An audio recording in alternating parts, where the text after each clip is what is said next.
योगेन चित्तस्य पदेन वाचा मलं शरीरस्य च वैद्यकेन योपाकरोत्तं प्रवरं मुनीनां पतञ्जलिं प्राञ्जलिरानतोऽस्मि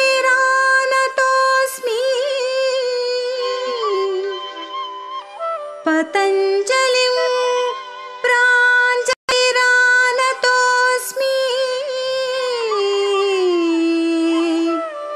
पतञ्जलिं प्राञ्जलिरानतोऽस्मि।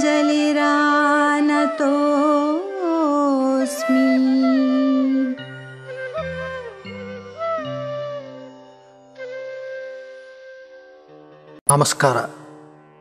ಯೋಗ ಅಭ್ಯಾಸಕ್ಕೆ ಆತ್ಮೀಯ ಸ್ವಾಗತ.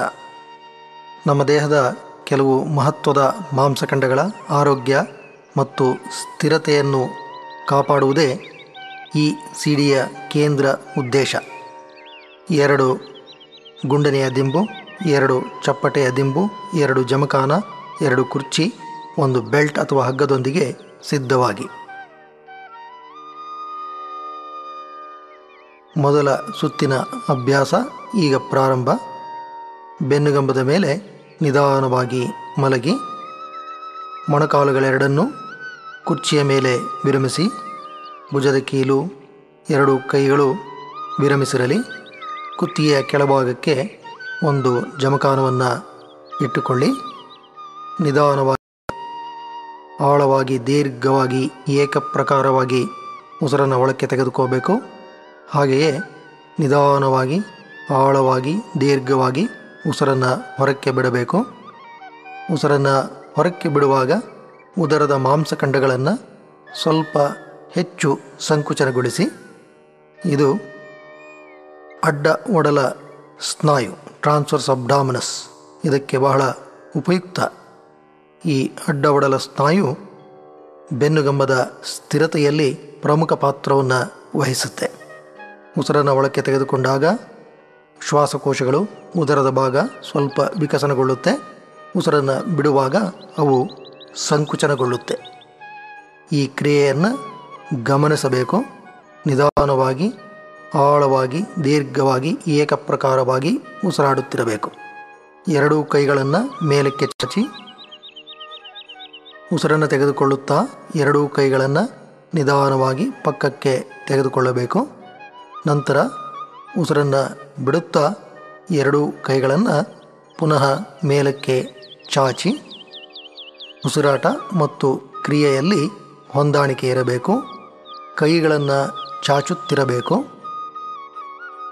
ನಿಧಾನವಾಗಿ ಉಸಿರನ್ನು ತೆಗೆದುಕೊಳ್ಳುತ್ತಾ ಕೈಗಳನ್ನು ಪಕ್ಕಕ್ಕೆ ಹರಡಿ, ಹಸ್ತ ಕೆಳಕ್ಕೆ ಮುಟ್ಟಿದಾಗ ಉಸಿರನ್ನು ತೆಗೆದುಕೊಳ್ಳುವುದು ಪೂರ್ತಿಯಾಗಿರಬೇಕು. ನಂತರ ಉಸಿರನ್ನು ಬಿಡುತ್ತಾ ಕೈಗಳನ್ನು ಮೇಲಕ್ಕೆ ಚಾಚಬೇಕು.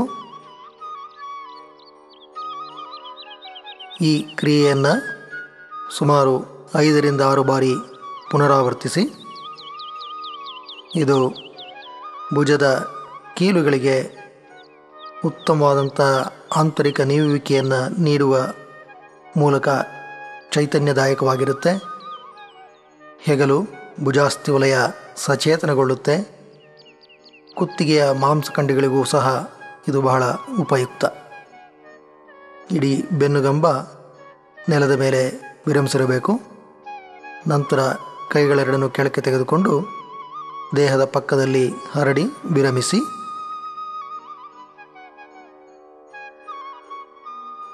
ಈಗ ನಿಧಾನವಾಗಿ ಕೈಗಳನ್ನು ನೆಲಮುಖ ಮಾಡಿ ದೇಹದ ಹತ್ತಿರಕ್ಕೆ ತೆಗೆದುಕೊಳ್ಳಿ. ಉಸಿರನ್ನು ತೆಗೆದುಕೊಳ್ಳುತ್ತಾ ಕೈಗಳೆರಡನ್ನು ನೀಳವಾಗಿ ಮೇಲಕ್ಕೆ ಚಾಚಬೇಕು. ನಂತರ ಉಸಿರನ್ನು ಬಿಡುತ್ತಾ ಮತ್ತೆ ದೇಹದ ಪಕ್ಕಕ್ಕೆ ಚಾಚುತ್ತಾ ತರಬೇಕು. ಉಸಿರಾಟ ಮತ್ತು ಕ್ರಿಯೆಯಲ್ಲಿ ಹೊಂದಾಣಿಕೆ ಅತಿ ಅಗತ್ಯ. ಚಲನೆ ಮತ್ತು ಉಸಿರಾಟ ಈ ಎರಡನ್ನು ನಿಧಾನವಾಗಿ ಗಮನವಿಟ್ಟು ಮಾಡಬೇಕು. ಈ ಚಲನೆಯನ್ನು ಸಹ ಸುಮಾರು 5ರಿಂದ 6 ಬಾರಿ ಪುನರಾವರ್ತಿಸಿ. ಇದು ವಿಶೇಷವಾಗಿ ಕಂಕಳು, ತೋಳು, ಮುಂಗೈ ಇವೆಲ್ಲಕ್ಕೂ ಉತ್ತಮವಾದಂತಹ ಚಲನೆಯನ್ನು ನೀಡುತ್ತೆ. ಹಾಗೆಯೇ ಭುಜಾಸ್ಥಿ ವಲಯ, ಕುತ್ತಿಗೆಯ ಭಾಗಕ್ಕೂ ಸಹ ಅತಿ ಉಪಯುಕ್ತ. ಉಸಿರಾಟದ ಕಡೆ ಗಮನ ಇರಲಿ. ಉಸಿರನ್ನು ಬಿಡುವಾಗ ಒಡಲಿನ ಮಾಂಸಖಂಡಗಳನ್ನು ಮಾಮೂಲಿಗಿಂತ ಸ್ವಲ್ಪ ಹೆಚ್ಚು ಸಂಕುಚನಗೊಳಿಸಿ ಮತ್ತು ಕೈಗಳೆರಡನ್ನು ಪಕ್ಕಕ್ಕೆ ಹರಡಿ ವಿರಮಿಸಿ.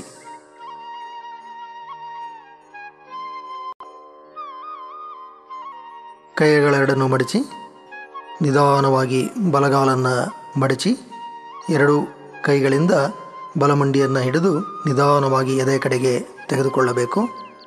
ಬಲಪಾದವನ್ನು ಜಾಗೃತಗೊಳಿಸಿ ಬಲಪಾದದ ಹಿಮ್ಮಡಿಯನ್ನು ಚಾಚಿ ಪಾದದ ಕಮಾನನ್ನು ಜಾಗೃತಗೊಳಿಸಿ ಉಸಿರಾಟದ ಕಡೆ ಗಮನವಿರಲಿ. ಇದು ಪೃಷ್ಠದ ಮಾಂಸಖಂಡಗಳಿಗೆ ಉತ್ತಮವಾದಂತಹ ಚಲನೆಯನ್ನು ನೀಡುತ್ತೆ. ತನ್ಮೂಲಕ ಬೆನ್ನುಗಂಬಕ್ಕೂ ಉತ್ತಮ. ಕೈಗಳನ್ನು ಸಡಿಲಿಸಿ ಬಲ ಮೊಣಕಾಲನ್ನು ಮತ್ತೆ ಕುರ್ಚಿಯ ಮೇಲೆ ವಿರಮಿಸಿ ಎಡಬದಿಯಲ್ಲಿ ಪುನರಾವರ್ತಿಸಿ ಎಡಗಾಲನ್ನು ಮಡಚಿ ಮಂಡಿಯನ್ನು 2 ಕೈಗಳಿಂದ ಹಿಡಿದು ನಿಧಾನವಾಗಿ ಬಲಮಂಡಿಯನ್ನು ಎದೆಯ ಕಡೆಗೆ ತೆಗೆದುಕೊಳ್ಳಿ. ಪಾದವನ್ನು ಸಹ ಜಾಗೃತವಾಗಿಟ್ಕೊಂಡಿರಿ. ಮತ್ತು ಹಸ್ತವನ್ನು ಸಡಿಲಿಸಿ ಎಡಮೊಣಕಾಲನ್ನು ವಿರಮಿಸಿ ಮತ್ತೊಮ್ಮೆ ಪುನರಾವರ್ತಿಸಿ ಬಲಗಾಲನ್ನು ಮಡಚಿ 2 ಕೈಗಳಿಂದ ಮಂಡಿಯನ್ನು ಹಿಡಿದುಕೊಂಡು ನಿಧಾನವಾಗಿ ಎದೆ ಕಡೆ ಎಳೆದುಕೋಬೇಕು. ಉಸಿರಾಟವನ್ನು ಗಮನಿಸುತ್ತಲಿರಬೇಕು. ಇದು ಒಡಲ ಮಾಂಸಖಂಡಗಳ ಮತ್ತು ಅಂಗಾಂಗಗಳಿಗೂ ಬಹಳ ಉಪಯುಕ್ತ. ಬಲಗಾಲನ್ನು ಮತ್ತೆ ವಿರಮಿಸಿ ಎಡಬದಿಯಲ್ಲಿ ಪುನರಾವರ್ತಿಸಿ. ಪಾದವನ್ನು ಸಹ ಚಾಚುತ್ತಲಿರಬೇಕು. ಪಾದದ ಹರಡಿನ ಬಿಗುಪಟ್ಟಿ ಆಚಿಲಿಸ್ ಟೆಂಡಾನ್ಗೂ ಸಹ ಇದು ಬಹಳ ಉಪಯುಕ್ತ.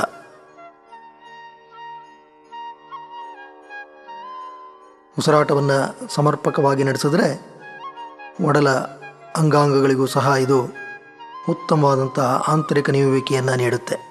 ಎಡಗಾಲನ್ನು ವಿರಮಿಸಿ ಕೈಗಳೆರಡನ್ನು ಪಕ್ಕಕ್ಕೆ ಹರಡಿ.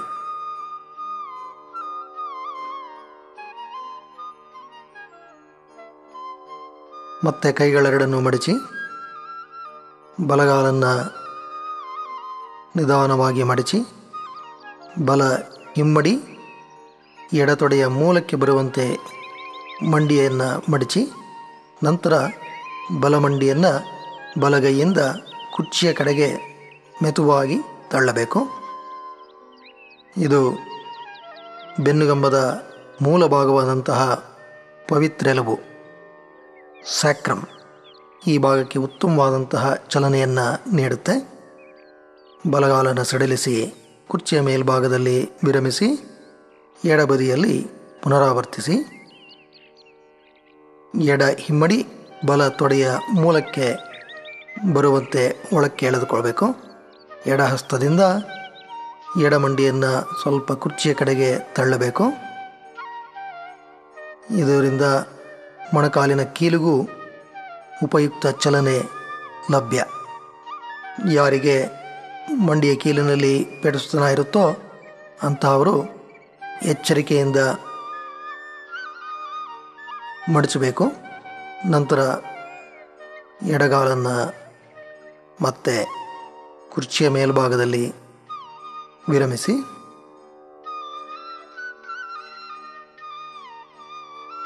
ಬಲಬದಿಯಲ್ಲಿ ಪುನರಾವರ್ತಿಸಬೇಕು. ಈ ಚಲನೆಯಿಂದ ಬೆನ್ನುಗಂಬದ ಮೂಲ ಭಾಗ ಅಲ್ಲಿರತಕ್ಕಂತಹ ಕೀಲು ಸ್ಯಾಕ್ರೋ ಇಲಿಯಾಕ್ ಜಾಯಿಂಟ್ ಇದು ಸಚೇತನಗೊಳ್ಳುತ್ತೆ. ಈ ಪ್ರತಿಸ್ಥಿತಿಯಲ್ಲಿ ಸುಮಾರು 30 ಸೆಕೆಂಡ್ಗಳಷ್ಟು ಕಾಲ ವಿರಮಿಸಬೇಕು. ಮತ್ತು ಬಲಗಾಲನ್ನು ಸಡಿಲಿಸಿ ಎಡಬದಿಯಲ್ಲಿ ಪುನರಾವರ್ತಿಸಿ. ಈ ಎಲ್ಲ ಆಸನಗಳನ್ನು ಮಾಡುವಾಗ ಉಸಿರಾಟವನ್ನು ಗಮನಿಸಬೇಕು. ಉಸಿರಾಟದ ಕ್ರಿಯೆ ದೀರ್ಘವಾಗಿ, ನಿಧಾನವಾಗಿ, ಆಳವಾಗಿ, ಏಕಪ್ರಕಾರವಾಗಿ ನಡೆಯುತ್ತಿರಬೇಕು. ಆ ರೀತಿ ಮಾಡಿದಾಗ ಅದು ಮನಸ್ಸು, ದೇಹ ಎರಡಕ್ಕೂ ವಿಶ್ರಾಂತಿಯನ್ನು ನೀಡುತ್ತೆ. ಎಡಗಾಲನ್ನು ವಿರಮಿಸಿ ಎರಡು ಕೈಗಳನ್ನು ಪಕ್ಕಕ್ಕೆ ಹರಡಿ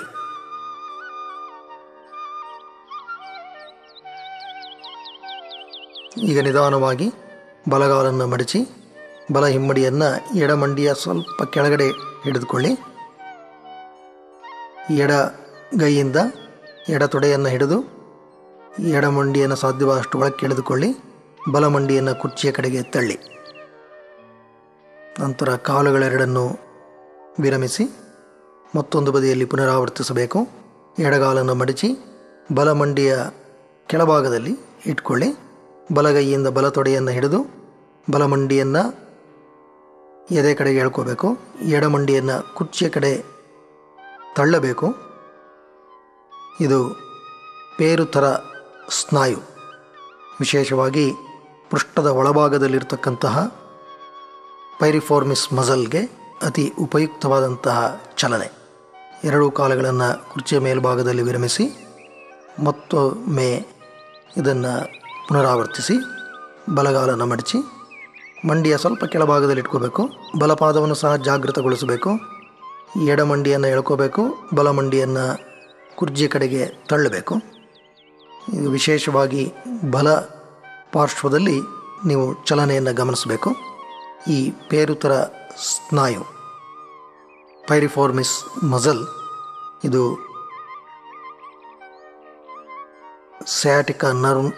ಸಯಾಟಿಕಾ ನರತಂತುವಿನ ಪಕ್ಕದಲ್ಲಿ ಹಾಯ್ದು ಹೋಗತಕ್ಕಂಥ ಒಂದು ಪ್ರಮುಖ ಮಾಂಸಖಂಡ. ಕಾಲುಗಳೆರಡನ್ನು ವಿರಮಿಸಿ ಮತ್ತೊಂದು ಬದಿಯಲ್ಲಿ ಪುನರಾವರ್ತಿಸಿ ಪೃಷ್ಠದ ಕೀಲು, ಪೃಷ್ಠದ ಮಾಂಸಖಂಡ, ಈ ಪೇರುತೆರ ಸ್ನಾಯು ಹಾಗೂ ಬೆನ್ನುಗಂಬದ ಕೆಳಭಾಗಕ್ಕೆ ಈ ಆಸನ ಬಹಳ ಉಪಯುಕ್ತ. ನಂತರ ಎರಡೂ ಕಾಲುಗಳನ್ನು ಕುರ್ಚಿಯ ಮೇಲ್ಭಾಗದಲ್ಲಿ ವಿರಮಿಸಿ ಕೈಗಳನ್ನು ಪಕ್ಕಕ್ಕೆ ಹರಡಿ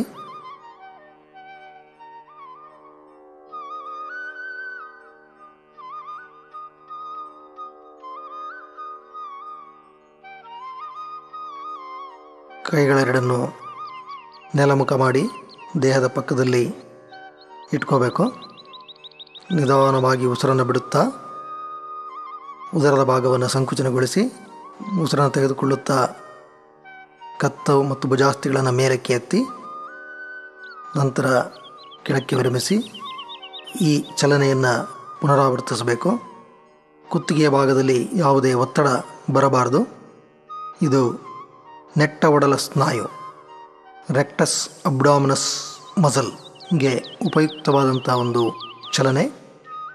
ಬೆನ್ನುಗಮ ಆರೋಗ್ಯ ರಕ್ಷಣೆಯಲ್ಲಿ ಈ ಉದರದ ಮಾಂಸಖಂಡಗಳು ಸಹ ಅತ್ಯಮೂಲ್ಯ. ನಂತರ ಎರಡು ಹಸ್ತಗಳನ್ನು ಪಕ್ಕಕ್ಕೆ ಹರಡಿ ವಿರಮಿಸಿ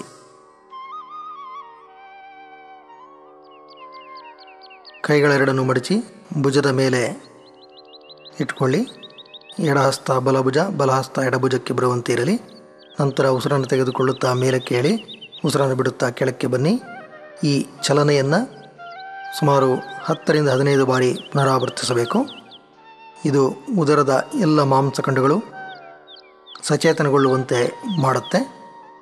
ಸುಮಾರು 10-15 ಬಾರಿ ಪುನರಾವರ್ತಿಸಿ ನಂತರ ಕೈಗಳನ್ನು ವಿರಮಿಸಿ ಈ ಚಲನೆಯನ್ನು ಮಾಡುವಾಗ ಕತ್ತಿನ ಮೇಲೆ ಅನಪೇಕ್ಷಿತವಾದಂಥ ಒತ್ತಡ ಬಾರದಂತೆ ಗಮನ ಹರಿಸಬೇಕು. ಈಗ ವಜ್ರಾಸನದಲ್ಲಿ ಕುಳಿತುಕೊಳ್ಳಿ. ನಿಮ್ಮ ಮುಂಬದಿಯಲ್ಲಿ ಒಂದು ಕುರ್ಚಿಯನ್ನು ಇಟ್ಟುಕೊಳ್ಳಿ.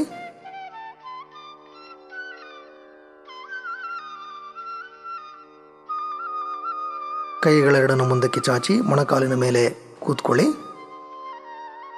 ಹಸ್ತವನ್ನು ಕುರ್ಚಿಯ ಮೇಲ್ಭಾಗದಲ್ಲಿ ವಿರಮಿಸಿ ಮಣಿಕಟ್ಟು ಕುರ್ಚಿಯ ತುದಿಗೆ ಬರುವಂತಿರಲಿ. ಕೈಗಳನ್ನು ನೇರ ಮಾಡಿ ಉಸಿರನ್ನು ಬಿಡುತ್ತಾ ನಿಧಾನವಾಗಿ ಕೆಳಕ್ಕೆ ಚಾಚಬೇಕು. ತಲೆಯನ್ನು ವಿರಮಿಸಿ ಉಸಿರನ್ನು ತೆಗೆದುಕೊಳ್ಳುತ್ತಾ ಮೇಲಕ್ಕೆ ಏಳಿ ನಂತರ ಉಸಿರನ್ನು ಬಿಡುತ್ತಾ ಹಾಗೆಯೇ ಮುಂದಕ್ಕೆ ಬಾಗಬೇಕು.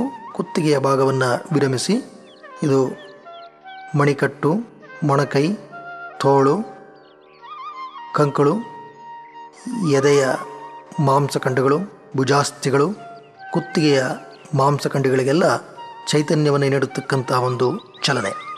ಉಸಿರನ್ನು ತೆಗೆದುಕೊಳ್ಳುತ್ತಾ ನಿಧಾನವಾಗಿ ಕೆಳಕ್ಕೆ ಬನ್ನಿ.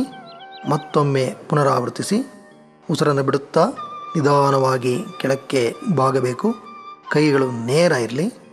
ಮತ್ತೆ ಉಸಿರನ್ನು ತೆಗೆದುಕೊಳ್ಳುತ್ತಾ ಮೇಲಕ್ಕೆ ಏಳಿ ವಜ್ರಾಸನಕ್ಕೆ ಮರಳಿ ಬನ್ನಿ.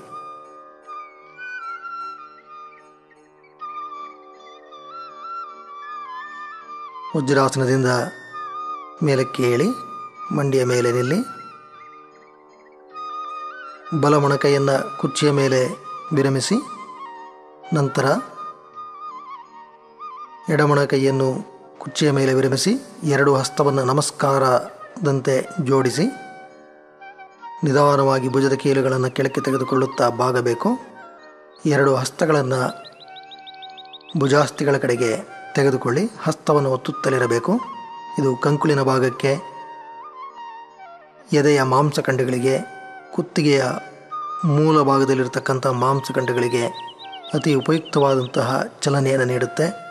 ಕುತ್ತಿಗೆಯಲ್ಲಿರ್ತಕ್ಕಂತಹ ಪೆಡುಸ್ತನವನ್ನು ತೆಗೆದುಹಾಕಲು ಇದು ಅತ್ಯಂತ ಉಪಯುಕ್ತ. ನಂತರ ನಿಧಾನವಾಗಿ ಮೇಲಕ್ಕೆ ಏಳಿ ಮತ್ತೊಮ್ಮೆ ಉಸಿರನ್ನು ಬಿಡುತ್ತಾ ನಿಧಾನವಾಗಿ ಕೆಳಕ್ಕೆ ಬಾಗಬೇಕು. ಮೊಣಕೈಯನ್ನು ದೃಢವಾಗಿ ಕುರ್ಚಿಯ ಮೇಲೆ ಒತ್ತಿರಬೇಕು. ಇದು ಭುಜಾಸ್ಥಿ ವಲಯಗಳಿಗೆ ಅತಿ ಉಪಯುಕ್ತ. ಭುಜದ ಕೀಲುಗಳಿಗೆ ಚೈತನ್ಯವನ್ನು ನೀಡುತ್ತೆ. ಮೊಣಕೈಗಳು, ತೋಳಿನ ಭಾಗ ಎಲ್ಲವೂ ಸಚೇತನಗೊಳ್ಳುತ್ತೆ. ಹೆಗಲುಗಳಿಗೂ ಬಹಳ ಉಪಯುಕ್ತ ಸ್ಕ್ಯಾಪುಲಾರ್ ಗ್ಲೈಡಿಂಗ್. ಇದರಿಂದ ಸಾಕಷ್ಟು ಸಚೇತನಗೊಳ್ಳುವ ಒಂದು ಚಲನೆ. ನಂತರ ನಿಧಾನವಾಗಿ ವಜ್ರಾಸನದಲ್ಲಿ ಕುಳಿತುಕೊಳ್ಳಿ. ಸ್ವಸ್ತಿಕಾಸನದಲ್ಲಿ ನಿಧಾನವಾಗಿ ಕುಳಿತಿರಬೇಕು.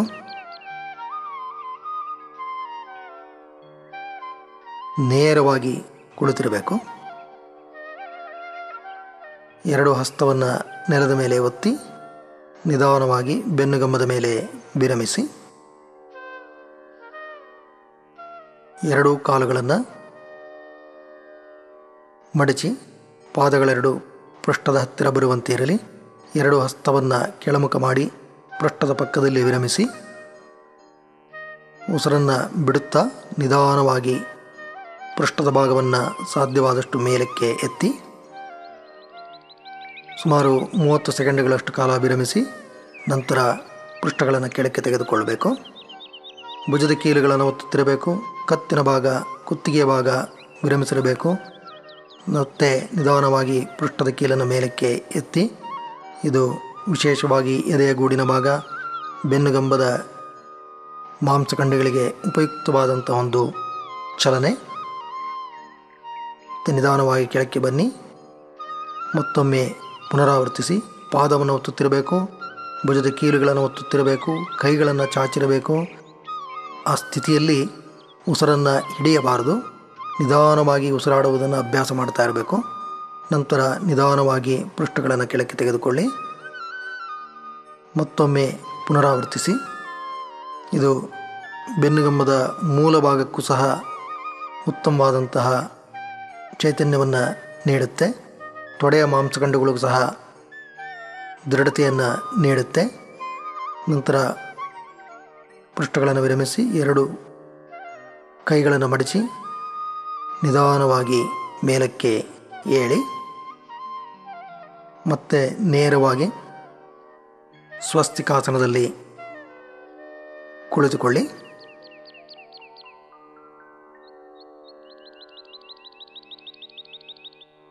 ವಜ್ರಾಸನದಲ್ಲಿ ಕುಳಿತುಕೊಳ್ಳಿ. ನಿಧಾನವಾಗಿ ಮಂಡಿಯ ಮೇಲೆ ಕುಳಿತು ಕೈಗಳನ್ನು ಮುಂದಕ್ಕೆ ತೆಗೆದುಕೊಳ್ಳಿ. ಎದೆಯನ್ನು ನೆಲದ ಮೇಲೆ ಇಟ್ಟು ಮಲಗಬೇಕು. ಪಾದಗಳೆರಡನ್ನು ಹಿಂದಕ್ಕೆ ಚಾಚಿ 2 ಹಸ್ತಗಳನ್ನು ಭುಜದ ಕೀಲದ ಕೆಳಗಡೆ ಇಟ್ಕೋಬೇಕು. ಮಧ್ಯದ ಬೆರಳು ಮುಂದಿಕ್ಕಿನ ಕಡೆಗೆ ಇರಲಿ. ಉಸಿರನ್ನು ಬಿಡುತ್ತಾ ನಿಧಾನವಾಗಿ ಮೇಲಕ್ಕೆ ಏಳಿ ಮೊಣಕೈಗಳನ್ನು ಮಡಚಿರಿ.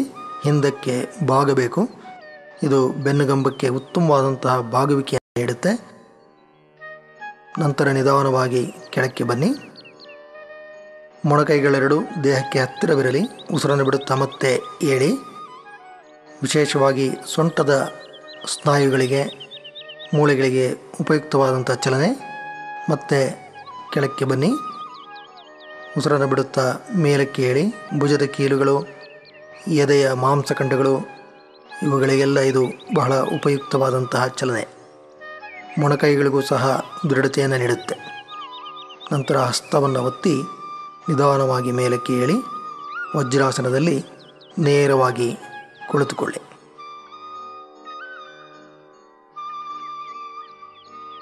ವಜ್ರಾಸನದಲ್ಲಿ ಕುಳಿತು ನಿಮ್ಮ ಮುಂದುಗಡೆ ಒಂದು ದುಂಡನೆಯ ದಿಂಬನ್ನು ಇಟ್ಕೊಳ್ಳಿ. ಮಂಡಿಯ ಮೇಲೆ ಏಳಿ 2 ಹಸ್ತವನ್ನು ನೆಲದ ಮೇಲೆ ದಿಂಬಿನ ಮುಂದೆ ವಿರಮಿಸಿ ಉಸಿರನ್ನು ಬಿಡುತ್ತಾ ನಿಧಾನವಾಗಿ ಹಿಂದಕ್ಕೆ ಬಾಗಿ ತೊಡೆಯ ಮೂಲಭಾಗ ದಿಂಬಿನ ಮೇಲೆ ವಿರಮಿಸುವಂತಿರಲಿ. ಕೈಗಳು ನೇರವಾಗಿರಲಿ. ಉಸಿರನ್ನು ತೆಗೆದುಕೊಳ್ಳುತ್ತಾ ಮೇಲಕ್ಕೆ ಏಳಿ ಮತ್ತು ಉಸಿರನ್ನು ಬಿಡುತ್ತಾ ಮುಂದಕ್ಕೆ ಬಾಗಿ. ಕೈಗಳು ನೇರವಾಗಿರಬೇಕು. ಮತ್ತು ಉಸಿರನ್ನು ತೆಗೆದುಕೊಳ್ಳುತ್ತಾ ಮೇಲಕ್ಕೆ ಏಳಿ ಉಸಿರನ್ನು ಬಿಡುತ್ತಾ ಹಿಂದಕ್ಕೆ ಬಾಗಬೇಕು. ಕೈಗಳು ನೇರ. ಎದೆ ಮಧ್ಯಭಾಗವನ್ನು ಮೇಲಕ್ಕೆತ್ತಿ ಭುಜದ ಕೀಲುಗಳು ಹಿಂದಕ್ಕೆ ಸರಿಯಲಿ. ಉಸಿರನ್ನು ತೆಗೆದುಕೊಳ್ಳುತ್ತಾ ಮೇಲಕ್ಕೆ ಏಳಿ ಉಸಿರನ್ನು ಬಿಡುತ್ತಾ ಮತ್ತೆ ಮುಂದಕ್ಕೆ ಬಾಗಿ ಬೆನ್ನುಗಂಬವನ್ನು ಚಾಚುತ್ತಲಿರಬೇಕು. ಈ ಚಲನೆಯನ್ನು ಉಸಿರಾಟದೊಂದಿಗೆ ಪುನರಾವರ್ತಿಸಬೇಕು. ಇದು ಭುಜದ ಕೀಲುಗಳು, ಬೆನ್ನುಗಂಬ ಇವಕ್ಕೆಲ್ಲ ಚೈತನ್ಯವನ್ನು ನೀಡತಕ್ಕಂತಹ ಉತ್ತಮ ಚಲನೆ. ಪ್ರಾರಂಭದಲ್ಲಿ ದಿಂಬನ್ನು ಇಟ್ಟುಕೊಂಡಿರುವುದರಿಂದ ಬೆನ್ನುಗಂಬದ ಮೇಲೆ ಅನಪೇಕ್ಷಿತವಾದಂಥ ಒತ್ತಡ ಬರೋದಿಲ್ಲ. ಹಾಗಾಗಿ ಪ್ರಾರಂಭದಲ್ಲಿ ದಿಂಬನ್ನು ಉಪಯೋಗಿಸುವುದು ಒಳ್ಳೆಯ ಕ್ರಮ.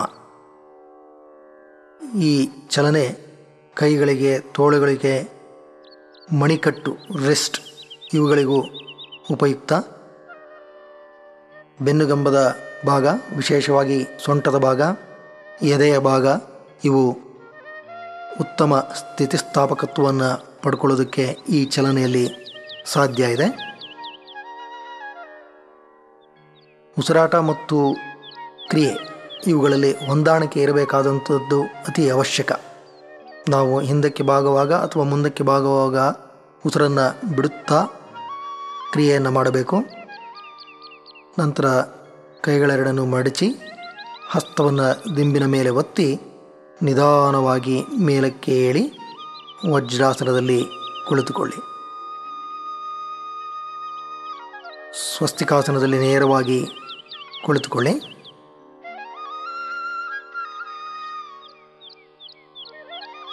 ಹಸ್ತವನ್ನು ನೆಲದ ಮೇಲೆ ವಿರಮಿಸಿ ಬಲಗಾಲನ್ನು ಮಡಚಿ ಎಡಗಾಲನ್ನು ಹಿಂದಕ್ಕೆ ನೀಳವಾಗಿ ಚಾಚಬೇಕು. ಚಾಚುವಿಕೆಯನ್ನು ಗಮನಿಸಬೇಕು. ಎಡಗಾಲು ಪಾರ್ಶ್ವಕ್ಕೆ ಹೋಗದಂತೆ ಎಡಪೃಷ್ಠದ ರೇಖೆಯಲ್ಲೇ ಹಿಂದಕ್ಕೆ ಹೋಗುವಂತೆ ಚಾಚಿ, ನಂತರ ಎದೆಯ ಮಧ್ಯಭಾಗವನ್ನು, ಉದರದ ಭಾಗವನ್ನು ಮೇಲಕ್ಕೆತ್ತಿ ನಿಧಾನವಾಗಿ ಮುಂದಕ್ಕೆ ಬಾಗಿ. ಸ್ವಲ್ಪ ಬಾಗಿದಾಗ ಬಲ ಪೃಷ್ಠದ ಒಳಗಣ ಪೇರು ತೆರ ಸ್ನಾಯು, ಪೈರಿಫಾರ್ಮಿಸ್ ಮಸಲ್, ಅದರ ಚಾಚುವಿಕೆಯನ್ನು ಗಮನಿಸಿ ನಂತರ ಕೈಗಳೆರಡನ್ನು ಮುಂದಕ್ಕೆ ಚಾಚಿ ಹಣೆಯನ್ನು ನೆಲದ ಮೇಲೆ ವಿರಮಿಸಿ. ಇದು ಪೃಷ್ಠದ ಮಾಂಸಖಂಡಗಳಿಗೆ ಬಹಳ ಉಪಯುಕ್ತವಾದಂಥ ಒಂದು ಚಲನೆ. ಬೆನ್ನುಗಂಬಕ್ಕೂ ಚೈತನ್ಯವನ್ನು ನೀಡತಕ್ಕಂತಹ ಒಂದು ಚಲನೆ. ಕೈಗಳನ್ನು ಮಡಚಿ ಹಸ್ತವನ್ನು ಒತ್ತಿ ನಿಧಾನವಾಗಿ ಮೇಲಕ್ಕೆ ಏಳಿ ಮತ್ತೊಂದು ಬದಿಯಲ್ಲಿ ಪುನರಾವರ್ತಿಸಬೇಕು. ಎಡಗಾಲನ್ನು ಮುಂದಕ್ಕೆ ತೆಗೆದುಕೊಳ್ಳಿ. ಎಡಗಾಲನ್ನು ಮಡಚಿ ಬಲಗಾಲನ್ನು ಹಿಂದಕ್ಕೆ ಚಾಚಿ, ಎಡತೊಡೆ ಮತ್ತು ಬಲ ತೊಡೆ ಪರಸ್ಪರ ಸಮಾನಾಂತರವಾಗಿರತಕ್ಕಂಥದ್ದು ಅವಶ್ಯಕ. ಎದೆ ಮಧ್ಯಭಾಗವನ್ನು ಮೇಲಕ್ಕೆತ್ತಿ ಉದರದ ಮಾಂಸಖಂಡಗಳನ್ನು ಮೇಲಕ್ಕೆ ಎಳೆಯುತ್ತಾ ನಿಧಾನವಾಗಿ ಮುಂದಕ್ಕೆ ಬಾಗಿ, ಸ್ವಲ್ಪ ಮುಂದಕ್ಕೆ ಬಾಗಿದಾಗ ಪೈರಿಫಾರ್ಮಿಸ್ ಸ್ನಾಯುವಿನ ಚಾಚುವಿಕೆಯನ್ನು ಸ್ಪಷ್ಟವಾಗಿ ಗಮನಿಸಿ, ನಂತರ ನಿಧಾನವಾಗಿ ಮುಂದಕ್ಕೆ ಬಾಗಿ ಕೈಗಳೆರಡನ್ನು ಮುಂದಕ್ಕೆ ಚಾಚಿ, ಇದು ಒಡಲ ಮಾಂಸಖಂಡಗಳು ಅಲ್ಲಿರ್ತಕ್ಕಂಥ ಅಂಗಾಂಗಗಳಿಗೂ ಸಹ ಉತ್ತಮವಾದಂಥ ಆಂತರಿಕ ನೀವುವಿಕೆಯನ್ನು ನೀಡುತ್ತೆ. ಈ ಎಲ್ಲ ಆಸನಗಳಲ್ಲಿ ಉಸಿರಾಟವನ್ನು ಕ್ರಮಬದ್ಧವಾಗಿ ನಡೆಸತಕ್ಕಂಥದ್ದು ಅತಿ ಅವಶ್ಯಕ. ನಿಧಾನವಾಗಿ ಕೈಗಳನ್ನು ಮಡಚಿ ಹಸ್ತವನ್ನು ಒತ್ತಿ ಬೆನ್ನುಗಂಬವನ್ನು ಚಾಚುತ್ತಾ ಮೇಲಕ್ಕೆ ಏಳಬೇಕು. ನಂತರ ಬಲಗಾಲನ್ನು ಮುಂದಕ್ಕೆ ತೆಗೆದುಕೊಳ್ಳಿ. ಸ್ವಸ್ತಿಕಾಸನದಲ್ಲಿ ನೇರವಾಗಿ ಕುಳಿತುಕೊಳ್ಳಿ.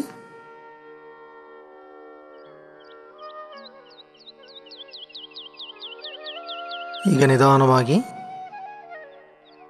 ಬೆನ್ನುಗಮ್ಮದ ಮೇಲೆ ಮಲಗಿ ಮೊಣಕಾಲುಗಳನ್ನು ಸ್ಟೂಲ್, ದಿಂಬು ಅಥವಾ ಕುರ್ಚಿಯ ಮೇಲೆ ವಿರಮಿಸಿ, ಇಡೀ ಬೆನ್ನುಗಂಬ ನೆಲದ ಮೇಲೆ ವಿರಮಿಸಿರಲಿ. ಭುಜದ ಕೀಲು, ಭುಜಾಸ್ತಿ, ತೋಳು, ಮೊಣಕೈ, ಮುಂದೋಳು, ಮಣಿಕಟ್ಟು, ಕೈ ಬೆರಳು ಎಲ್ಲವೂ ವಿಶ್ರಾಂತ ಸ್ಥಿತಿಯಲ್ಲಿರಲಿ. ಕುತ್ತಿಗೆಯ ಕೆಳಭಾಗಕ್ಕೆ ಸಪ್ರಮಾಣದ ಎತ್ತರದಲ್ಲಿ ಬ್ಲ್ಯಾಂಕೆಟನ್ನು ಮಡಚಿಟ್ಟುಕೊಳ್ಳಿ.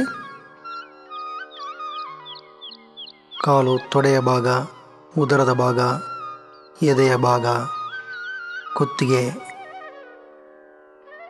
ತಲೆಯ ಬುರುಡೆ ಇವೆಲ್ಲವೂ ವಿಶ್ರಾಂತ ಸ್ಥಿತಿಯಲ್ಲಿರಲಿ. ಕಣ್ಣುಗಳನ್ನು ಮೃದುವಾಗಿ ಮುಚ್ಚಿಡಿ. ಉಸಿರಾಟವನ್ನು ನಿಧಾನವಾಗಿ, ದೀರ್ಘವಾಗಿ, ಆಳವಾಗಿ, ಏಕಪ್ರಕಾರವಾಗಿ ಮಾಡಬೇಕು. ಉಸಿರನ್ನು ತೆಗೆದುಕೊಳ್ಳುತ್ತಾ ಶ್ವಾಸಕೋಶಗಳು, ಎದೆಯ ಗೂಡು, ಒಡಲ ಭಾಗ ವಿಕಸನಗೊಳ್ಳುತ್ತೆ. ಉಸಿರನ್ನು ಬಿಡುತ್ತಾ ಅವು ಸಂಕುಚನಗೊಳ್ಳುತ್ತೆ. ಉಸಿರನ್ನು ಬಿಡುತ್ತಾ ಒಡಲ ಭಾಗವನ್ನು ಮಾಮೂಲಿಗಿಂತ ಸ್ವಲ್ಪ ಹೆಚ್ಚು ಸಂಕುಚನಗೊಳಿಸಿ ವಪೆ ಇದರ ಚಲನೆಯನ್ನು ಸೂಕ್ಷ್ಮವಾಗಿ ಗಮನಿಸಿ.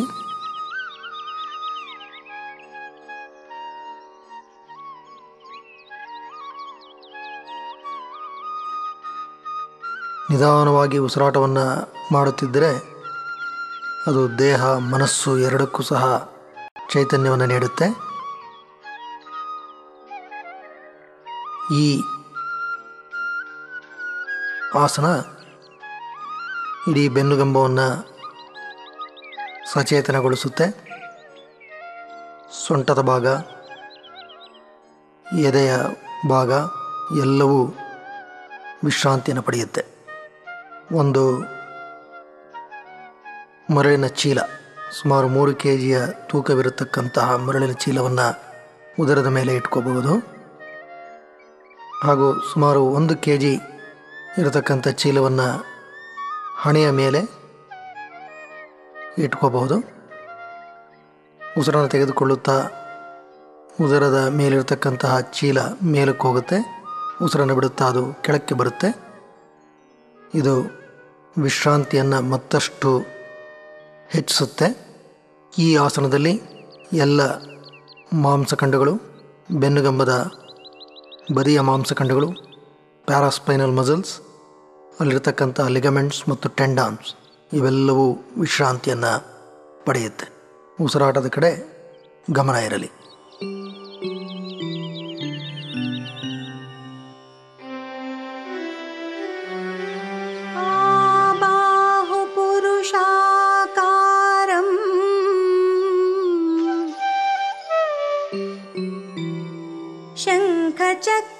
शङ्खचक्रासिधारिणा सहस्रशिरसं श्वेतम्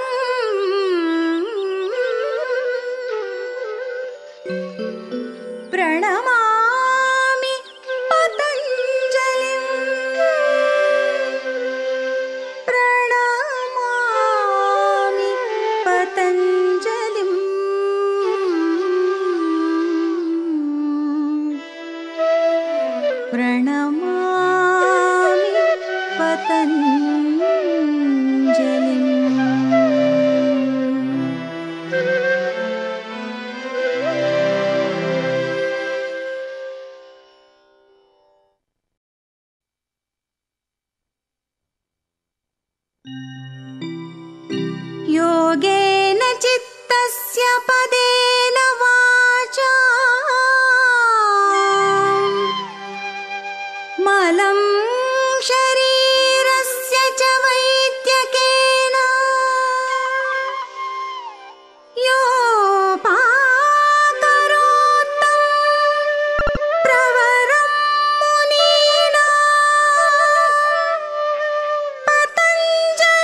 ಪತಂಜಲಿಂ ಪ್ರಾಂಜಲಿರಾನತೋಸ್ಮಿ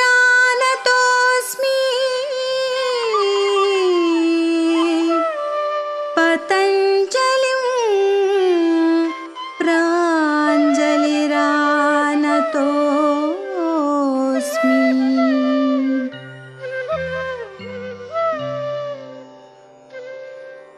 ನಮಸ್ಕಾರ. ಯೋಗ ಅಭ್ಯಾಸಕ್ಕೆ ಆತ್ಮೀಯ ಸ್ವಾಗತ. ನಮ್ಮ ದೇಹದ ಕೆಲವು ಮಹತ್ವದ ಮಾಂಸಖಂಡಗಳ ಆರೋಗ್ಯ ಮತ್ತು ಸ್ಥಿರತೆಯನ್ನು ಕಾಪಾಡುವುದೇ ಈ ಸಿಡಿಯ ಕೇಂದ್ರ ಉದ್ದೇಶ. 2 ಗುಂಡನೆಯ ದಿಂಬು, 2 ಚಪ್ಪಟೆಯ ದಿಂಬು, 2 ಜಮಖಾನ, 2 ಕುರ್ಚಿ, 1 ಬೆಲ್ಟ್ ಅಥವಾ ಹಗ್ಗದೊಂದಿಗೆ ಸಿದ್ಧವಾಗಿ.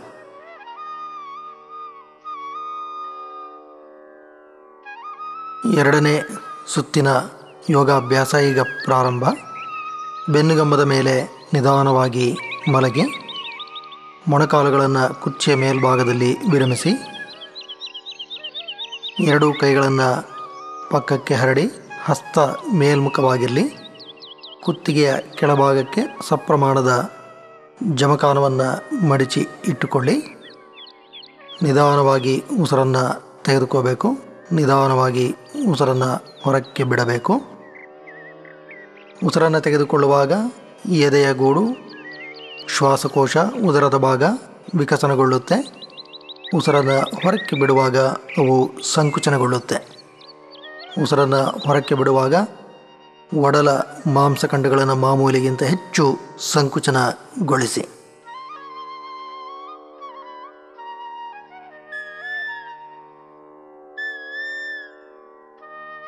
ಇದು ಬೆನ್ನುಗಂಬದ ಸ್ಥಿರತೆಗೆ ಬಹಳ ಉಪಯುಕ್ತ.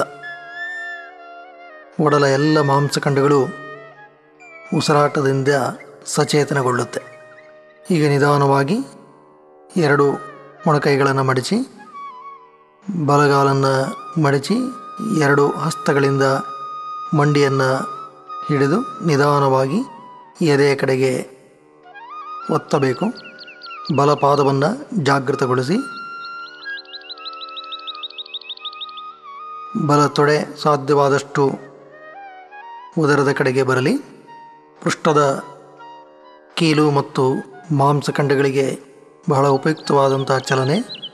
ತನ್ಮೂಲಕ ಬೆನ್ನುಗಂಬದ ಮಾಂಸಖಂಡಗಳಿಗೂ ಸಹ ಚೈತನ್ಯವನ್ನು ನೀಡುತ್ತೆ. ಬಲಗಾಲನ್ನು ಸಡಿಲಿಸಿ ಎಡಬದಿಯಲ್ಲಿ ಮಾಡಿ ಎಡಗಾಲನ್ನು ಮಡಿಚಿ ಎಡಮಂಡಿಯನ್ನು 2 ಹಸ್ತಗಳಿಂದ ಹಿಡಿದುಕೊಂಡು ನಿಧಾನವಾಗಿ ಮಂಡಿಯನ್ನು ಎದೆಯ ಕಡೆಗೆ ತೆಗೆದುಕೊಳ್ಳಿ. ಎಡ ಪಾದ ಜಾಗೃತವಾಗಿರಲಿ. ಎಡಗಾಲನ್ನು ಸಡಿಲಿಸಿ ಮತ್ತೆ ಬಲಬದಿಯಲ್ಲಿ ಪುನರಾವರ್ತಿಸಿ. ಇದು ತೊಡೆಯ ಮಾಂಸಖಂಡಗಳಿಗೆ, ವಿಶೇಷವಾಗಿ ಪೃಷ್ಠದ ಕೀಲು ಮತ್ತು ಪೃಷ್ಠದ ಮಾಂಸಖಂಡಗಳಿಗೆ ಬಹಳ ಉಪಯುಕ್ತ. ಉದರದ ಅಂಗಾಂಗಗಳಿಗೂ ಸಹ ಇದರಿಂದ ಉತ್ತಮ ಆಂತರಿಕ ನೀವುವಿಕೆ ಲಭ್ಯವಾಗುತ್ತೆ. ಬಲಗಾಲನ್ನು ಸಡಿಲಿಸಿ ವಿರಮಿಸಿ ನಂತರ ಎಡಬದಿಯಲ್ಲಿ ಪುನರಾವರ್ತಿಸಿ. ಈ ಚಲನೆ ಉದರದ ಅಂಗಾಂಗಗಳಾದ ಈಲಿ, ಗುಲ್ಮ, ಮಾಂಸಲಿ, ಪಿತ್ತಕಂಕೋಶ, ಕರಳು, ಮುಂಗರಳು, ಸಣ್ಣ ಕರಳು, ದೊಡ್ಡ ಕರಳು, ಈ ಎಲ್ಲ ಪ್ರಮುಖ ಅಂಗಾಂಗಗಳಿಗೆ ಉತ್ತಮ ಚೈತನ್ಯವನ್ನು ನೀಡುತ್ತೆ. ಎಡಗಾಲನ್ನು ಸಡಿಲಿಸಿ ವಿರಮಿಸಿ 2 ಹಸ್ತಗಳನ್ನು ಪಕ್ಕಕ್ಕೆ ಹರಡಿ ಈಗ ನಿಧಾನವಾಗಿ 2 ಕಾಲುಗಳನ್ನು ಮಡಿಚಿ ಹಸ್ತಗಳಿಂದ 2 ಮಂಡಿಯನ್ನು ನಿಧಾನವಾಗಿ ಹಿಡಿದು ಎದೆಯ ಕಡೆಗೆ ಮೆಲ್ಲಗೆ ಒತ್ತಬೇಕು. ಪಾದವನ್ನು ಚಾಚಿ, ಇದು ಪಾದದ ಹರಡಿನಲ್ಲಿರತಕ್ಕಂತಹ ಬಿಗಪಟ್ಟು ಆಚಿಲಿಸ್ ಟೆಂಡಾನ್, ಇದಕ್ಕೂ ಉಪಯುಕ್ತ. ಇಡೀ ಬೆನ್ನುಗಂಬ ಉತ್ತಮವಾದಂಥ ವಿಶ್ರಾಂತಿಯನ್ನು ಪಡ್ಕೊಳ್ಳುತ್ತೆ. ಪೃಷ್ಠದ ಮಾಂಸಖಂಡಗಳು ಸಚೇತನಗೊಳ್ಳುತ್ತೆ. ಬೆನ್ನುಗಂಬದ ಮೂಲ ಭಾಗ, ಸೊಂಟದ ಬೆನ್ಮೂಳೆಗಳು, ಅಲ್ಲಿರ್ತಕ್ಕಂಥ ಎಲ್ಲ ಮಾಂಸಖಂಡಗಳು, ಲಿಗಮೆಂಟ್ ಮತ್ತು ಟೆಂಡಾನ್ಗಳು ಈ ಆಸನದಲ್ಲಿ ಅತಿ ಅವಶ್ಯವಾದಂತಹ ವಿಶ್ರಾಂತಿಯನ್ನು ಪಡ್ಕೊಳ್ಳುತ್ತೆ.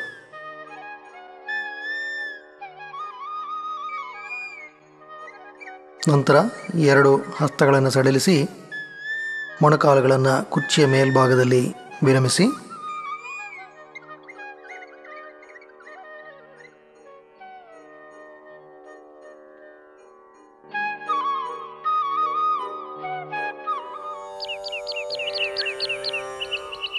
ಒಂದು ಬೆಲ್ಟ್ ಅಥವಾ ಹಗ್ಗವನ್ನು ತೆಗೆದುಕೊಳ್ಳಿ. ಬಟ್ಟೆಯ ಪಟ್ಟಿ, ಬೆಲ್ಟನ್ನು ಬಲಪಾದದ ಮುಂಭಾಗಕ್ಕೆ ಹಾಕ್ಕೊಳ್ಳಿ. ನಿಧಾನವಾಗಿ ಬಲಗಾಲನ್ನು ನೇರ ಮಾಡಬೇಕು. ಮೊಣಕಾಲು ಚಿಪ್ಪನ್ನು ಕೆಳಕ್ಕೆ ಎಳಿಬೇಕು. ತೊಡೆಯ ಮಾಂಸಖಂಡಗಳನ್ನು ಬಿಗಿಗೊಳಿಸಿ ಪಾದವನ್ನು ಜಾಗೃತಗೊಳಿಸಿ ಹಿಮ್ಮಡಿಯನ್ನು ಚಾಚಿ ಮೊಣಕೈಗಳನ್ನು ನೆಲದ ಮೇಲೆ ವಿರಮಿಸಿ ನಂತರ ಬೆಲ್ಟಿನ 2 ತುದಿಯನ್ನು ಬಲಗೈಯಿಂದ ಹಿಡಿದುಕೊಳ್ಳಿ. ನಿಧಾನವಾಗಿ ಉಸಿರನ್ನು ಬಿಡುತ್ತಾ ಬಲಗಾಲನ್ನು ಬಲಪಾರ್ಶ್ವಕ್ಕೆ ತೆಗೆದುಕೊಳ್ಳಿ. ಬಲ ಮೊಣಕೈಯನ್ನು ನೆಲದ ಮೇಲೆ ಒತ್ತಿ ಕಾಲನ್ನು ನೇರ ಮಾಡ್ತಾ ಇರಬೇಕು. ತೊಡೆ ಮಾಂಸಖಂಡಗಳನ್ನು ಬಿಗಿಗೊಳಿಸಬೇಕು. ಎಡ ಭಾಗದ ಪೃಷ್ಠ ಮೇಲಕ್ಕೆ ಏಳಬಾರದು. ಇದು ತೊಡೆಯ ಮಾಂಸಖಂಡಗಳಿಗೆ ಬಹಳ ಉಪಯುಕ್ತ. ನಿಧಾನವಾಗಿ ಉಸಿರನ್ನು ತೆಗೆದುಕೊಳ್ಳುತ್ತಾ ಕಾಲನ್ನು ಮೇಲಕ್ಕೆ ತೆಗೆದುಕೊಳ್ಳಿ.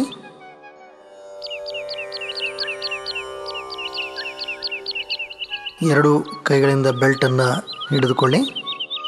ಬಲಗಾಲನ್ನು ಮಡಚಿ ಕುರ್ಚಿಯ ಮೇಲೆ ವಿರಮಿಸಿ ಎಡ ಬದಿಯಲ್ಲಿ ಪುನರಾವರ್ತಿಸಿ ಬೆಲ್ಟನ್ನು ಎಡಪಾದದ ತುದಿಗೆ ಹಾಕ್ಕೋಬೇಕು. ಕಾಲ್ಬೆರಳುಗಳನ್ನು ನಿಮ್ಮ ಕಡೆಗೆ ಚಾಚಿ ಎಡಗಾಲನ್ನು ನೇರ ಮಾಡಿ 2 ಮೊಣಕೈಗಳು ನೆಲದ ಮೇಲೆ ವಿರಮಿಸಿರಲಿ. ತೊಡೆಯ ಹಿಂಬದಿಯ ಮಾಂಸಖಂಡಗಳಿಗೆ ಬಹಳ ಉಪಯುಕ್ತ. Hamstring muscles ಸಚೇತನಗೊಳ್ಳುತ್ತೆ. ಕಾಲ್ಕಂಡ ಗ್ಯಾಸ್ಟ್ರೋಮಿನಸ್ ಇದಕ್ಕೂ ಸಹ ಇದರಲ್ಲಿ ಉಪಯುಕ್ತ ಚಲನೆ ಲಭ್ಯ. 2 ತುದಿಗಳನ್ನು ಎಡಗೈಯಿಂದ ಹಿಡಿದು ನಿಧಾನವಾಗಿ ಎಡಗಾಲನ್ನು ಎಡಪಾರ್ಶ್ವಕ್ಕೆ ತೆಗೆದುಕೊಳ್ಳಿ. ಎಡ ಮೊಣಕೈಯನ್ನು ನೆಲದ ಮೇಲೆ ಒತ್ತಿ ಪೃಷ್ಠದ ಕೀಲು, ಪೃಷ್ಠದ ಮಾಂಸಖಂಡಗಳಿಗೂ ಇದು ಅತಿ ಉಪಯುಕ್ತವಾದಂತಹ ಚಲನೆಯನ್ನು ನೀಡುತ್ತೆ. ನಂತರ ಉಸಿರನ್ನು ತೆಗೆದುಕೊಳ್ಳುತ್ತಾ ನಿಧಾನವಾಗಿ ಎಡಗಾಲನ ಮೇಲಕ್ಕೆ ತೆಗೆದುಕೊಳ್ಳಿ. ಬೆಲ್ಟಿನ 2 ತುದಿಗಳನ್ನು ಕೈಗಳಿಂದ ಹಿಡಿದುಕೊಳ್ಳಿ.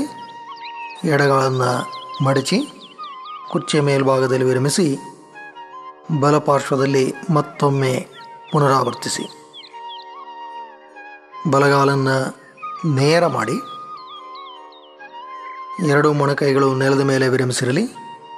ಬಲಗಾಲು ನೆಲಕ್ಕೆ ಲಂಬವಾಗಿರಲಿ. ಈಗ ನಿಧಾನವಾಗಿ 2 ತುದಿಗಳನ್ನು ಬಲಗೈಯಿಂದ ಹಿಡಿದುಕೊಳ್ಳಿ. ಉಸಿರನ್ನು ಬಿಡುತ್ತಾ ಬಲಗಾಲನ್ನು ಬಲಪಾರ್ಶ್ವಕ್ಕೆ ತೆಗೆದುಕೊಳ್ಳಿ. ಬಲ ಮೊಣಕೈಯನ್ನು ನೆಲದ ಮೇಲೆ ಒತ್ತಿ ಎಡಬದಿಯ ಪೃಷ್ಠ ಮೇಲಕ್ಕೆ ಏಳಬಾರದು. ನಂತರ ನಿಧಾನವಾಗಿ ಬಲಗಾಲನ್ನು ಮೇಲಕ್ಕೆ ತೆಗೆದುಕೊಂಡು ಬೆಲ್ಟ್ನ 2 ತುದಿಗಳನ್ನು ಕೈಗಳಿಂದ ಹಿಡಿದುಕೊಳ್ಳಿ. ಬಲಗಾಲನ್ನು ಮಡಚಿ ಎಡ ಬದಿಯಲ್ಲಿ ಪುನರಾವರ್ತಿಸಿ. ಇದು ಇಡೀ ಕಾಲುಗಳಿಗೆ, ಪೃಷ್ಠದ ಕೀಲಿಗೆ, ಪೃಷ್ಠದ ಮಾಂಸಖಂಡಕ್ಕೆ, ಸೊಂಟದ ಭಾಗಕ್ಕೆ ಉತ್ತಮ ಚೈತನ್ಯವನ್ನು ನೀಡತಕ್ಕಂತಹ ಚಲನೆ. ಎಡಗಾಲನ್ನು ನೇರ ಮಾಡಿ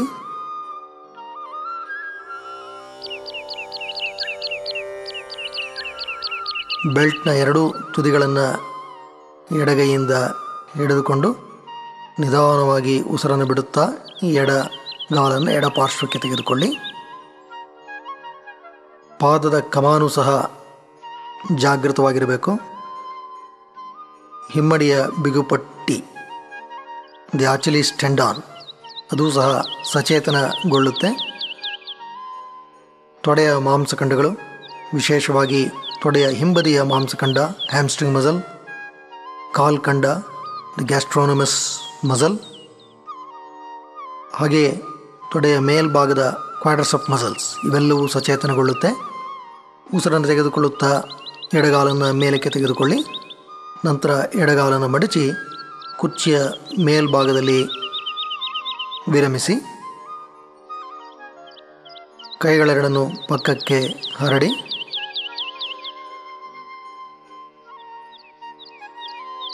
ಕೈಗಳೆರಡನ್ನು ಮಡಚಿ ಭುಜದ ಹಿಂಬದಿಯಲ್ಲಿ ಕೈಗಳನ್ನು ಇಟ್ಕೋಬೇಕು. ಬಲ ಹಸ್ತ ಭುಜದ ಹಿಂಭಾಗಕ್ಕೆ, ಎಡ ಹಸ್ತ ಬಲಭುಜದ ಹಿಂಭಾಗಕ್ಕೆ ಬರುವಂತೆ ಇರಲಿ. ಉಸಿರನ್ನು ಬಿಡುತ್ತಾ ಉದರದ ಮಾಂಸಖಂಡಗಳನ್ನು ಒಳಕ್ಕೆ ತೆಗೆದುಕೊಳ್ಳಿ. ಉಸಿರನ್ನು ತೆಗೆದುಕೊಳ್ಳುತ್ತಾ ಮೇಲಕ್ಕೆ ಏಳಬೇಕು. ಭುಜಾಸ್ಥಿಗಳು, ತಲೆ, ತೋಳು ಇವುಗಳನ್ನೆಲ್ಲ ಮೇಲಕ್ಕೆ ಎತ್ತಬೇಕು. ಉಸಿರನ್ನು ಬಿಡುತ್ತಾ ಮತ್ತೆ ಹಿಂದಕ್ಕೆ ಹೋಗಬೇಕು. ಸ್ವಲ್ಪ ಕ್ಷಿಪ್ರವಾಗಿ ಸುಮಾರು 10ರಿಂದ 15 ಬಾರಿ ಪುನರಾವರ್ತಿಸಿ ನಂತರ 2 ಹಸ್ತಗಳನ್ನು ಕೆಳಕ್ಕೆ ವಿರಮಿಸಿ. ಇದು ಉದರದ ಮಾಂಸಖಂಡಗಳಿಗೆ ಉಪಯುಕ್ತವಾದಂತಹ ಆಸನ. ಮತ್ತೆ ಕೈಗಳನ್ನು ಮಡಚಿ ತಲೆ ಹಿಂಬದಿಯಲ್ಲಿ ಹಸ್ತಗಳನ್ನು ಹಿಡಿದುಕೊಳ್ಳಿ. ಮೊಣಕೈಗಳನ್ನು ಸ್ವಲ್ಪ ಹತ್ತಿರಕ್ಕೆ ತೆಗೆದುಕೊಳ್ಳಿ. ಸ್ವಲ್ಪ ಮೇಲಕ್ಕೆ ಎದ್ದು ನಂತರ ಉಸಿರನ್ನು ಬಿಡುತ್ತಾ ನಿಮ್ಮ ಎಡಪಾರ್ಶ್ವಕ್ಕೆ ಎಡಮೊಣಕೈಗಳನ್ನು ತೆಗೆದುಕೋಬೇಕು. ಮತ್ತು ಉಸಿರನ್ನು ತೆಗೆದುಕೊಳ್ಳುತ್ತಾ ಮೇಲಕ್ಕೆ ಬರಬೇಕು. ಈ ಚಲನೆಯನ್ನು 10ರಿಂದ 15 ಬಾರಿ ಮೊದಲು ಎಡಪಾರ್ಶ್ವಕ್ಕೆ ಪುನರಾವರ್ತಿಸಿ. ಇದರಿಂದ ಒಡಲ ಎಲ್ಲ ಮಾಂಸಖಂಡಗಳು, ಓರೆ ಒಡಲ ಆಬ್ಲಿಕ್ ಅಬ್ಡಾಮಿನಸ್, ನೆಟ್ಟ ಒಡಲ ರೆಕ್ಟಸ್ ಅಬ್ಡಾಮಿನಸ್, ಅಡ್ಡ ಒಡಲ ಟ್ರಾನ್ಸ್ವರ್ಸ್ ಅಬ್ಡಾಮಿನಸ್ ಮಸಲ್ಸ್ ಇವೆಲ್ಲವೂ ಸಚೇತನಗೊಳ್ಳುತ್ತೆ. ಮತ್ತು ವಿರಮಿಸಿ ಬಲಪಾರ್ಶ್ವಕ್ಕೆ ಮತ್ತೆ ಪುನರಾವರ್ತಿಸಬೇಕು. ಸ್ವಲ್ಪ ಮೇಲಕ್ಕೆ ಏಳಬೇಕು. ನಂತರ ಉಸಿರನ್ನು ಬಿಡುತ್ತಾ ಸೊಂಟವನ್ನು ತಿರುಚಿ ಬಲಪಾರ್ಶ್ವಕ್ಕೆ ಬಾಗಬೇಕು. ಉಸಿರನ್ನು ಬಿಡುತ್ತಾ ಬಾಗಬೇಕು. ಉಸಿರನ್ನು ತೆಗೆದುಕೊಳ್ಳುತ್ತಾ ಮಧ್ಯಕ್ಕೆ ಬರಬೇಕು. ಕತ್ತಿನ ಮಾಂಸಖಂಡಗಳಲ್ಲಿ ಅನಪೇಕ್ಷಿತ ಒತ್ತಡ ಬಾರದಂತೆ ಎಚ್ಚರ ವಹಿಸ್ತಕ್ಕಂಥದ್ದು ಅಗತ್ಯ. ನಂತರ ನಿಧಾನವಾಗಿ ವಿರಮಿಸಿ 2 ಮೊಣಕೈಗಳನ್ನು ಸ್ವಲ್ಪ ಹತ್ತಿರ ತೆಗೆದುಕೊಂಡು ಮತ್ತೊಮ್ಮೆ ಎಡಪಾರ್ಶ್ವದಲ್ಲಿ ಪುನರಾವರ್ತಿಸಬೇಕು. ಉದರದ ಮಾಂಸಖಂಡಗಳು ಬಲಯುತವಾಗುತ್ತೆ. ಉದರದ ಮಾಂಸಖಂಡಗಳು ಸಹ ಬೆನ್ನುಗಂಬದ ಆರೋಗ್ಯ ರಕ್ಷಣೆಯಲ್ಲಿ ಪ್ರಮುಖ ಪಾತ್ರವನ್ನು ವಹಿಸುತ್ತೆ. ಮತ್ತೆ ಬಲಪಾರ್ಶ್ವದಲ್ಲಿ ಪುನರಾವರ್ತಿಸಿ. ಈ ಒಂದು ಸ್ಥಿತಿಯಲ್ಲಿ ಬೆನ್ನುಗಂಬ ಸಂಪೂರ್ಣವಾಗಿ ವಿರಮಿಸೋದ್ರಿಂದ, ವಿಶೇಷವಾಗಿ ಸೊಂಟದ ಭಾಗ, ಅಲ್ಲಿ ಯಾವುದೇ ಅನಪೇಕ್ಷಿತವಾದಂಥ ಒತ್ತಡ ಬರೋದಿಲ್ಲ. ಉದರದ ಎಲ್ಲ ಮಾಂಸಖಂಡಗಳು ಚೇತನಗೊಳ್ಳುತ್ತೆ.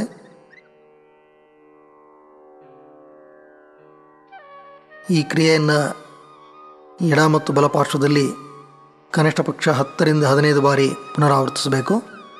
ನಂತರ ಕತ್ತನ್ನು ಕೆಳಬದಿಯಲ್ಲಿ ವಿರಮಿಸಿ 2 ಹಸ್ತಗಳನ್ನು ಪಕ್ಕಕ್ಕೆ ಹರಡಿ ವಜ್ರಾಸನದಲ್ಲಿ ನೇರವಾಗಿ ಕುಳಿತುಕೊಳ್ಳಿ. ನಿಮ್ಮ ಮುಂಬದಿಯಲ್ಲಿ ಒಂದು ಕುರ್ಚಿ ಇಟ್ಟುಕೊಳ್ಳಿ. ಮಂಡಿಯ ಮೇಲೆ ನಿಂತು ಬಲಮೊಣಕೈಯನ್ನು ಕುರ್ಚಿಯ ಮೇಲ್ಭಾಗದಲ್ಲಿ ವಿರಮಿಸಿ ಎಡಮೊಣಕೈಯನ್ನು ಬಲಮೊಣಕೈಯಿನ ಮೇಲೆ ಇಟ್ಟುಕೊಂಡು ಕೈಗಳನ್ನು ಪರಸ್ಪರ ಹೆಣೆಯುವಂತೆ ಮಾಡಿ ಎಡಹಸ್ತದ ಬುಡವನ್ನು ಬಲಹಸ್ತದಿಂದ ಒತ್ತುತ್ತಿರಬೇಕು. ಎಡಹಸ್ತವನ್ನು ಎಡಪಾರ್ಶ್ವಕ್ಕೆ ತಿರುಗಿಸಿರಬೇಕು. ನಂತರ ಕೈಗಳನ್ನು ಸಡಿಲಿಸಿ ಮೇಲಕ್ಕೆ ಏಳಿ ಮತ್ತೊಂದು ಬದಿಯಲ್ಲಿ ಪುನರಾವರ್ತಿಸಿ ಎಡಮೊಣಕೈಯನ್ನು ನೆಲದ ಮೇಲೆ ಒತ್ತಿ ಬಲಮೊಣಕೈಯನ್ನು ಎಡಮೊಣಕೈ ಮೇಲೆ ಇರಿಸಿ ಮೊಣಕೈಗಳನ್ನು ಪರಸ್ಪರ ಹೆಣೆದು ಬಲಹಸ್ತವನ್ನು ಬಲಬದಿಗೆ ತಿರುಗಿಸಿ. ಇದು ಭುಜದ ಕೀಲಿಗೆ, ತೋಳಿನ ಸ್ನಾಯುಗಳಿಗೆ, ವಿಶೇಷವಾಗಿ ತೋಳಿನ ಸ್ನಾಯುಗಳಿಗೆ ಬಹಳ ಉಪಯುಕ್ತವಾದಂಥ ಒಂದು ಚಲನೆ. ಭುಜದ ಕೀಲುಗಳು ಸಹ ಸಚೇತನಗೊಳ್ಳುತ್ತೆ. ಭುಜಾಸ್ಥಿಗಳ ಚಲನೆಗೂ ಇದು ಸಾಕಷ್ಟು ಉಪಯುಕ್ತತೆಯನ್ನು ತಂದುಕೊಡುತ್ತೆ. ನಂತರ ಕೈಗಳನ್ನು ಸಡಿಲಿಸಿ ವಜ್ರಾಸನದಲ್ಲಿ ನೇರವಾಗಿ ಕುಳಿತುಕೊಳ್ಳಿ. ಇದು ಕಷ್ಟ ಅನಿಸಿದ್ರೆ ಒಂದು ಬೆಲ್ಟನ್ನು ಉಪಯೋಗಿಸಿ ಈ ಆಸನವನ್ನು ಅಭ್ಯಾಸ ಮಾಡ್ಬೋದು. ಕ್ರಮೇಣ ಬೆಲ್ಟ್ನ ಸಹಾಯವಿಲ್ಲದೆ ಇದರ ಅಭ್ಯಾಸವನ್ನು ಮಾಡೋದಕ್ಕೆ ಸಾಧ್ಯವಾಗುತ್ತೆ. ಯಾರಿಗೆ ಭುಜದ ಕೀಲನ್ನು ಹೆಚ್ಚು ಪಡಿಸ್ತಾ ಇರುತ್ತೋ ಅಂಥವರಿಗೆ ಇದು ಅನುಕೂಲ. ಮತ್ತೆ ವಜ್ರಾಸನದಲ್ಲಿ ಕೂತ್ಕೊಳ್ಳಿ. ನಿಧಾನವಾಗಿ ಹಸ್ತವನ್ನು ನೆಲದ ಮೇಲೆ ಒತ್ತಿ ಹಣೆಯನ್ನು ಕುರ್ಚಿಯ ಮೇಲ್ಭಾಗದಲ್ಲಿ ವಿರಮಿಸಿ, ಕೈಗಳು ನೆಲಕ್ಕೆ ಲಂಬವಾಗಿರಲಿ. ಗಲ್ಲವನ್ನು ಕುರ್ಚಿಯ ಆಸನದ ಮೇಲೆ ವಿರಮಿಸಿ ನಿಧಾನವಾಗಿ ಮೊಣಕೈಗಳನ್ನು ಮಡಚಿ ಭುಜಗಳನ್ನು ಸ್ವಲ್ಪ ಕೆಳಕ್ಕೆ ತೆಗೆದುಕೊಳ್ಳಬೇಕು. ಇದು ಕುತ್ತಿಗೆಯ ಮಾಂಸಖಂಡಗಳಿಗೆ ಬಹಳ ಉಪಯುಕ್ತವಾದಂಥ ಚಲನೆ. ಕುತ್ತಿಗೆಯ ಬೆನ್ಮೂಳೆಗಳು, ಸರ್ವಿಕಲ್ ಸ್ಪೈನಲ್ ಕಾಲಮ್, ಅಲ್ಲಿಗೆ ಉತ್ತಮವಾದಂತಹ ಚಲನೆಯನ್ನು ಕೊಡತಕ್ಕಂಥ ಒಂದು ಸುಲಭ ಸಾಧ್ಯ ಚಲನೆ. ಇದನ್ನು ಮತ್ತೊಮ್ಮೆ ಪುನರಾವರ್ತಿಸಿ ಅನಪೇಕ್ಷಿತ ಒತ್ತಡ ಬಾರದಂತೆ ಎಚ್ಚರ ವಹಿಸಬೇಕು. ನಿಧಾನವಾಗಿ ಗಮನ ಇಟ್ಟು ಮಾಡಬೇಕು. ಕತ್ತಿನ ಮಾಂಸಖಂಡಗಳಿಗೆ ಇದು ಚೈತನ್ಯವನ್ನು ನೀಡತಕ್ಕಂತಹ ಚಲನೆ. ಮತ್ತು ನಿಧಾನವಾಗಿ ಗಲ್ಲವನ್ನು ಮೇಲೆ ಕೆತ್ತಿ ಹಣೆಯನ್ನು ಕುರ್ಚಿಯ ಮೇಲೆ ವಿರಮಿಸಿ ನಂತರ ವಜ್ರಾಸನದಲ್ಲಿ ಕುಳಿತುಕೊಳ್ಳಿ. ಈಗ ನಿಧಾನವಾಗಿ ನೇರವಾಗಿ ನಿಂತ್ಕೋಬೇಕು. ನಿಮ್ಮ ಮುಂದುಗಡೆ ಒಂದು ಕುರ್ಚಿಯನ್ನು ಇಟ್ಕೊಳ್ಳಿ. ನಿಧಾನವಾಗಿ ಮುಂದಕ್ಕೆ ಬಾಗಬೇಕು. ಪಾದ ಸುಮಾರು 6 ಇಂಚ್ ಅಗಲ ಇರಲಿ. ಸೊಂಟವನ್ನು ಚಾಚಿ ಮುಂದಕ್ಕೆ ಬಾಗಬೇಕು. ಮುಂದಕ್ಕೆ ಬಾಗಬೇಕಾದ್ರೆ ನೋಡಿ, ಬೆನ್ನು ಗೂನಾಗಬಾರದು. ನಿಧಾನವಾಗಿ ಚಾಚಬೇಕು. ಅಂದರೆ ಪೃಷ್ಠದ ಮಾಂಸಖಂಡಗಳಿಂದ, ತೊಡೆಯ ಮಾಂಸಖಂಡಗಳಿಂದ ಮುಂದಕ್ಕೆ ಬಾಗಬೇಕು. ನಂತರ ಕೈಗಳನ್ನು ಮುಂದಕ್ಕೆ ಚಾಚಿ ಕುರ್ಚಿಯ ಮೇಲ್ಭಾಗದಲ್ಲಿ ವಿರಮಿಸಿ ಕೈಗಳನ್ನು ನೀಳವಾಗಿ ಚಾಚಿ 2 ಕಾಲುಗಳು ನೇರ ಇರಲಿ. ಇಡೀ ಕೈಗಳು, ಮೊಣಕೈ, ತೋಳು ಎಲ್ಲವನ್ನು ಚಾಚಿರಬೇಕು. ಬೆನ್ನುಗಂಬವನ್ನು ಚಾಚಿರಬೇಕು. ಕಾಲುಗಳನ್ನು ಚಾಚಿರಬೇಕು, ನೀಳವಾಗಿ ಇಟ್ಟಿರಬೇಕು. ಮೊಣಕಾಲು ಚಿಪ್ಪುಗಳನ್ನು ಮೇಲೆ ಕೆಳಬೇಕು. ತೊಡೆಯ ಮಾಂಸಖಂಡಗಳನ್ನು ಬಿಗಿಗೊಳಿಸಬೇಕು. ಪೃಷ್ಠದ ಸ್ನಾಯುಗಳು ಸಚೇತನಗೊಳ್ಳಬೇಕು.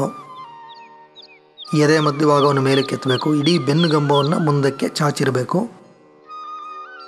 ಮಣಿಕಟ್ಟನ್ನು ಕುರ್ಚಿಯ ಮೇಲ್ಭಾಗದಲ್ಲಿ ವಿರಮಿಸಿರಬೇಕು. ನಂತರ ನಿಧಾನವಾಗಿ ಮೇಲೆ ಕೇಳಿ ಸ್ವಲ್ಪ ಮುಂದಕ್ಕೆ ನಡೆದು ನೇರವಾಗಿ ನಿಂತ್ಕೊಳ್ಳಿ.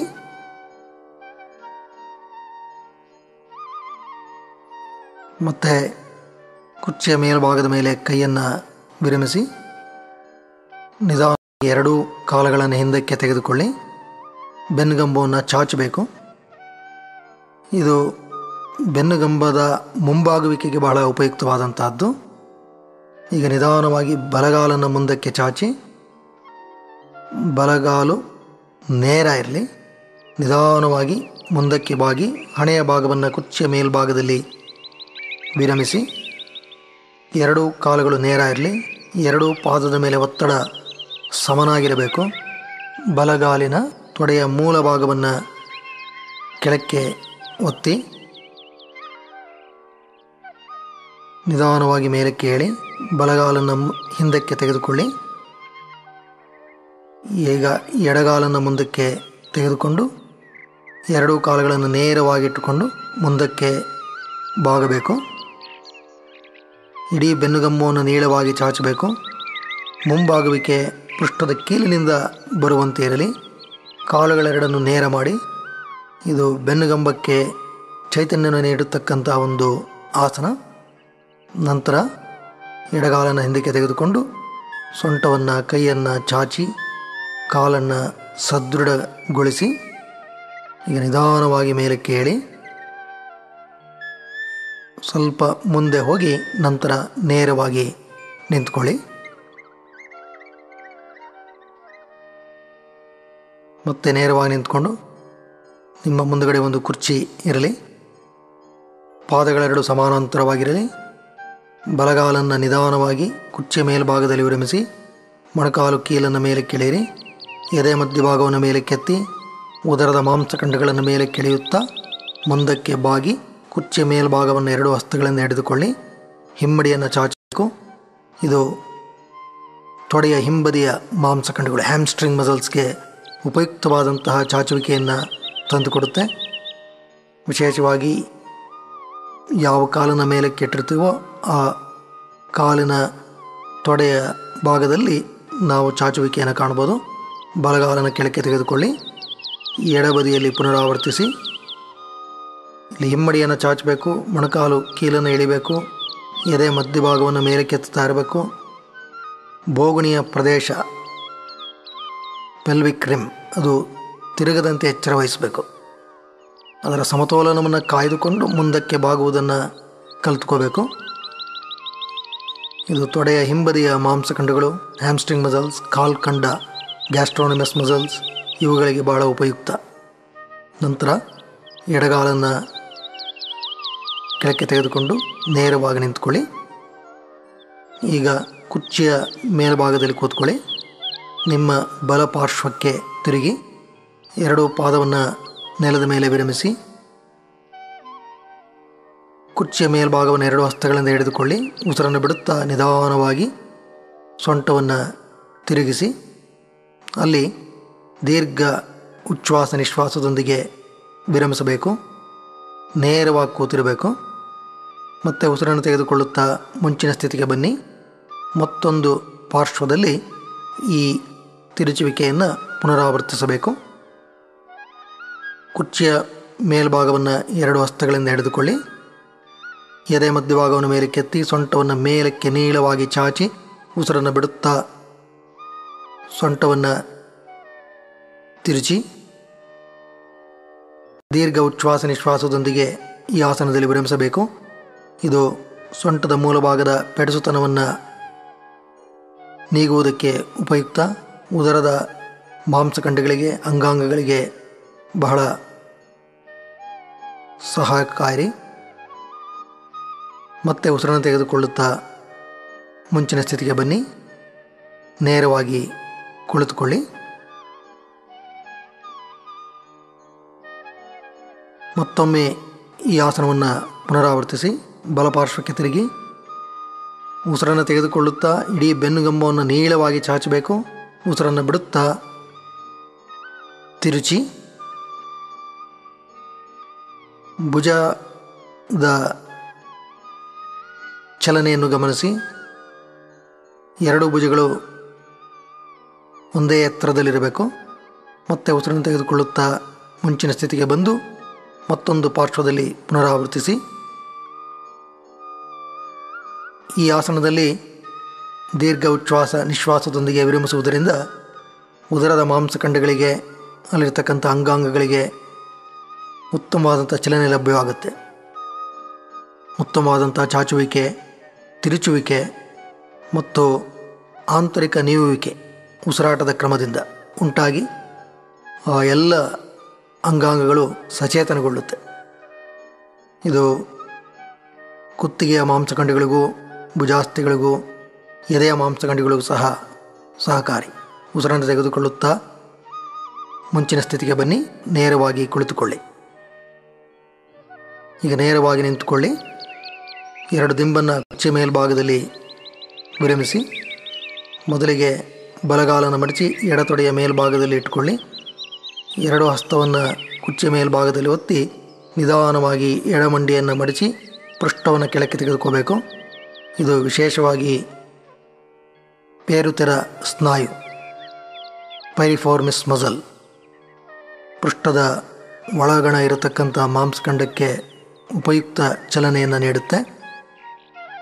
ನಂತರ ನಿಧಾನವಾಗಿ ಮೇಲಕ್ಕೆ ಏಳಿ ಬಲಗಾಲನ್ನು ಕೆಳಕ್ಕೆ ತೆಗೆದುಕೊಳ್ಳಿ. ಮತ್ತೊಂದು ಬದಿಯಲ್ಲಿ ಪುನರಾವರ್ತಿಸಿ ಎಡಗಾಲನ್ನು ಮಡಚಿ ಬಲಮಂಡಿಯ ಮೇಲ್ಭಾಗದಲ್ಲಿ ಇಟ್ಕೊಳ್ಳಿ. ನಿಧಾನವಾಗಿ ಬಲಗಾಲನ್ನು ಮಡಚಿ ಪೃಷ್ಠವನ್ನು ಕೆಳಕ್ಕೆ ತೆಗೆದುಕೋಬೇಕು. ನಂತರ ನಿಧಾನವಾಗಿ ಮೇಲಕ್ಕೆ ಏಳಿ ನೇರವಾಗಿ ನಿಂತ್ಕೊಳ್ಳಿ. ಮತ್ತೊಮ್ಮೆ ಈ ಚಲನೆಯನ್ನು ಪುನರಾವರ್ತಿಸಿ ಬಲಗಾಲನ ಮೇಲಕ್ಕೆ ಮಡಚಿ ಇಟ್ಕೊಳ್ಳಿ. ಬಲಗಾಲನ ಮೇಲಕ್ಕೆ ಮಡಚಿ ಈ ರೀತಿ ಕೆಳಗಡೆ ಹೋದಾಗ ವಿಶೇಷವಾಗಿ ಬಲಪೃಷ್ಠದ ಒಳಭಾಗದಲ್ಲಿರತಕ್ಕಂತಹ ಈ ಪೇರುತೆರ ಸ್ನಾಯು ಪೈರಿಫಾರ್ಮಿಸ್ ಮಸಲ್ ಉತ್ತಮವಾದಂತಹ ಚಾಚುವಿಕೆಯನ್ನು ಪಡ್ಕೊಳ್ಳುತ್ತೆ. ಇದು ತೊಡೆಯ ಮಾಂಸಖಂಡಗಳಿಗೆ ಕಾಲ್ಖಂಡಕ್ಕೂ ಸಹ ಭಾಳ ಉಪಯುಕ್ತ. ನಂತರ ನಿಧಾನವಾಗಿ ಮೇಲಕ್ಕೆ ಏಳಿ ಬಲಗಾಲನ ಕೆಳಕ್ಕೆ ತೆಗೆದುಕೊಳ್ಳಿ. ಎಡಬದಿಯಲ್ಲಿ ಪುನರಾವರ್ತಿಸಬೇಕು. ಉಸಿರನ್ನು ಬಿಡುತ್ತಾ ನಿಧಾನವಾಗಿ ಮುಂದಕ್ಕೆ ಬಾಗಿ ಎಡಗಾಲನ ಮೇಲಕ್ಕೆ ತೆಗೆದುಕೊಂಡಿದ್ದಾಗ ಎಡ ಪೃಷ್ಠದ ಕೀಲು, ಅಲ್ಲಿರತಕ್ಕಂತಹ ಪೃಷ್ಠದ ಮಾಂಸಖಂಡಗಳು, ಪೈರಿಫಾರ್ಮಿಸ್ ಸ್ನಾಯು ಇವೆಲ್ಲವೂ ಸಚೇತನಗೊಳ್ಳುತ್ತೆ. ಇದು ಸಹ ಬೆನ್ನುಗಂಬದ ಆರೋಗ್ಯ ರಕ್ಷಣೆಯಲ್ಲಿ ಬಹಳ ಪ್ರಮುಖ ಪಾತ್ರವನ್ನು ವಹಿಸುತ್ತೆ. ನಂತರ ಎಡಗಾಲನ್ನು ವಿರಮಿಸಿ ನೇರವಾಗಿ ನಿಂತ್ಕೊಳ್ಳಿ. ಈಗ ಸ್ವಸ್ತಿಕಾಸನದಲ್ಲಿ ಕುಳಿತುಕೋಬೇಕು. ಒಂದು ದಿಂಬಿನ ಮೇಲೆ ಕೂತ್ಕೋಬೇಕು. ನಿಮ್ಮ ಮುಂದುಗಡೆ ಒಂದು ಕುರ್ಚಿಯನ್ನು ಇಟ್ಕೊಳ್ಳಿ. ಕುರ್ಚಿಯ ಮೇಲ್ಭಾಗದಲ್ಲಿ ಸಹ ಒಂದು ದಿಂಬನ್ನು ಇಟ್ಕೊಂಡಿರಿ. ನಂತರ ಆ ದಿಂಬನ್ನು ನಿಮ್ಮ ತೊಡೆಯ ಮೇಲೆ ಇಟ್ಕೊಂಡು ಉದರದ ಭಾಗವನ್ನು ಸಾಧ್ಯವಾದಷ್ಟು ಒಳಕ್ಕೆ ಎಳೆದುಕೊಂಡು ದಿಂಬನ್ನು ಸಹ ಉದರದ ಕಡೆಗೆ ತಳ್ಳಿ ನಂತರ ನಿಧಾನವಾಗಿ ಮುಂದಕ್ಕೆ ಬಾಗಿ ಹಣೆಯನ್ನು ಕುರ್ಚಿಯ ಮೇಲ್ಭಾಗದಲ್ಲಿ ವಿರಮಿಸಬೇಕು. ಕಣ್ಣಿನ ಮೇಲೆ ನೇರವಾದ ಒತ್ತಡ ಬರಬಾರ್ದು. ಕಣ್ಣುಗಳನ್ನು ಮೃದುವಾಗಿ ಮುಚ್ಚಿಡಿ. ಕೈಗಳನ್ನು ಕುರ್ಚಿಯ ಮೇಲ್ಭಾಗದಲ್ಲಿ ವಿರಮಿಸಿ. ಈ ರೀತಿ ಮಾಡೋದರಿಂದ ಇಡೀ ಬೆನ್ನುಗಂಬ ಉತ್ತಮವಾದಂಥ ವಿಶ್ರಾಂತಿಯನ್ನು ಪಡೆಯುತ್ತೆ. ವಿಶೇಷವಾಗಿ ಬೆನ್ನುಗಂಬದ ಪ್ರಮುಖ ಮಾಂಸಖಂಡಗಳು ಮಲ್ಟಿಫುಡಸ್ ಮತ್ತು ಇತರ ಬೆನ್ನುಗಂಬದ ಬದಿಯಲ್ಲಿರ್ತಕ್ಕಂತಹ ಮಾಂಸಖಂಡಗಳು ಪ್ಯಾರಾಸ್ಪೈನಲ್ ಮಸಲ್ಸ್ ಇವೆಲ್ಲವೂ ಉತ್ತಮವಾದಂಥ ವಿಶ್ರಾಂತಿಯನ್ನು ಪಡ್ಕೊಳ್ಳುತ್ತೆ. ಇಲ್ಲೂ ಸಹ ಉಸಿರಾಟವನ್ನು ನಾವು ಗಮನಿಸಬೇಕು. ಭುಜಾಸ್ಥಿಗಳು ವಿಶ್ರಮಿಸಿರಬೇಕು. ಕತ್ತಿನ ಭಾಗ ವಿಶ್ರಾಂತ ಸ್ಥಿತಿಯಲ್ಲಿರಬೇಕು. ಸೊಂಟದ ಭಾಗ ಚಾಚಿ ವಿರಮಿಸಿರಬೇಕು. ನಿಧಾನವಾಗಿ ಉಸಿರಾಡೋದರಿಂದ ಆ ಉಸಿರಾಟದ ಆಂತರಿಕ ನೀವುವಿಕೆ ಬೆನ್ನುಗಂಬದ ಮೇಲೂ ಆಗಿ ಅದು ಉತ್ತಮ ಪರಿಣಾಮವನ್ನು ಬೀರುತ್ತೆ. ಇಡೀ ದೇಹ ಮತ್ತು ಮನಸ್ಸು ಉತ್ತಮವಾದಂಥ ವಿಶ್ರಾಂತಿಯನ್ನು ಈ ಮುಂಬಾಗುವಿಕೆಯ ಆಸನದಲ್ಲಿ ಪಡ್ಕೊಳ್ಳುತ್ತೆ. ಈ ಆಸನವನ್ನು ಸುಮಾರು 2 ರಿಂದ 3 ನಿಮಿಷದಷ್ಟು ಕಾಲ ಅಭ್ಯಾಸ ಮಾಡಬೇಕು. ಬೆನ್ನು ಗಂಬ ಕುಗ್ಗದಂತೆ ಎಚ್ಚರ ವಹಿಸಬೇಕು. ಸಾಧ್ಯವಾದಷ್ಟು ಅದನ್ನು ಚಾಚಿ ಮುಂದಕ್ಕೆ ಬಾಗಬೇಕು. ಕುರ್ಚಿ ಎಷ್ಟು ದೂರವಿದ್ದರೆ ಅಷ್ಟು ಉತ್ತಮವಾಗುತ್ತೆ. ಆದರೆ ಹಣೆಯ ಭಾಗವನ್ನು ವಿರಮಿಸ್ತಕ್ಕಂಥದ್ದು ಅಗತ್ಯ. ಹಣೆಯ ಭಾಗವನ್ನು ವಿರಮಿಸೋದ್ರಿಂದ ಇಡೀ ನರಮಂಡಲ ವ್ಯವಸ್ಥೆಯೂ ಸಹ ಉತ್ತಮವಾದಂಥ ವಿಶ್ರಾಂತಿಯನ್ನು ಪಡ್ಕೊಳ್ಳುತ್ತೆ. ನಂತರ ಕೈಗಳನ್ನು ಮಡಚಿ ಹಸ್ತವನ್ನು ಒತ್ತಿ ಬೆನ್ನುಗಂಬವನ್ನು ನೇರವಾಗಿಟ್ಟುಕೊಂಡು ಮೇಲಕ್ಕೆ ಏಳಿ ಸ್ವಸ್ತಿಕಾಸನದಲ್ಲಿ ಕುಳಿತುಕೊಳ್ಳಿ.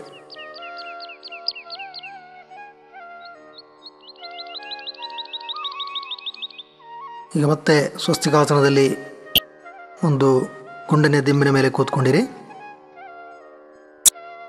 2 ಕಾಲುಗಳನ್ನು ಮುಂದಕ್ಕೆ ಚಾಚಿ ನಿಮ್ಮ ಮುಂದುಗಡೆ ಒಂದು ಕುರ್ಚಿ ಇರಲಿ. ಒಂದು ಜಮಖಾನವನ್ನು ಗುಂಡನೆಯ ಆಕಾರದಲ್ಲಿ ಮಡಚಿ ಮಂಡಿಯ ಕೆಳಭಾಗದಲ್ಲಿ ಇಟ್ಕೊಳ್ಳಿ. 2 ಕಾಲುಗಳನ್ನು ನೇರ ಮಾಡಿ ಮತ್ತೊಂದು ಗುಂಡನೆಯ ದಿಂಬನ್ನು ತೆಗೆದುಕೊಂಡು ಉದರದ ಭಾಗಕ್ಕೆ ಇಟ್ಕೋಬೇಕು. ನಂತರ ಇಡೀ ಸೊಂಟವನ್ನು ಚಾಚಿ ಉದರದ ಭಾಗ ಆ ದಿಂಬಿನ ಮೇಲೆ ಬರುವಂತೆ ಮಾಡಿ ಮುಂದಕ್ಕೆ ಬಾಗಿ ಹಣೆಯನ್ನು ಕುರ್ಚಿಯ ಮೇಲೆ ವಿರಮಿಸಿ. ಇದು ತೊಡೆಯ ಹಿಂಬದಿಯ ಮಾಂಸಖಂಡಗಳು ಹ್ಯಾಮ್ಸ್ಟ್ರಿಂಗ್ ಮಸಲ್ಸ್. ಪೃಷ್ಠದ ಮಾಂಸಖಂಡಗಳು ಗ್ಲೂಟಸ್ ಮಸಲ್ಸ್, ಬೆನ್ನುಗಂಬದ ಎಲ್ಲ ಮಾಂಸಖಂಡಗಳು, ಬೆನ್ನುಗಂಬದ ಬದಿಯಲ್ಲಿರತಕ್ಕಂತಹ ಮಾಂಸಖಂಡಗಳು ಪ್ಯಾರಾಸ್ಪೈನಲ್ ಮಸಲ್ಸ್ ಇವೆಲ್ಲವನ್ನು ಸಚೇತನಗೊಳಿಸುತ್ತೆ. ಬೆನ್ನುಗಂಬಕ್ಕೆ ಉತ್ತಮವಾದಂತಹ ಮುಂಬಾಗುವಿಕೆಯನ್ನು ನೀಡುತ್ತೆ.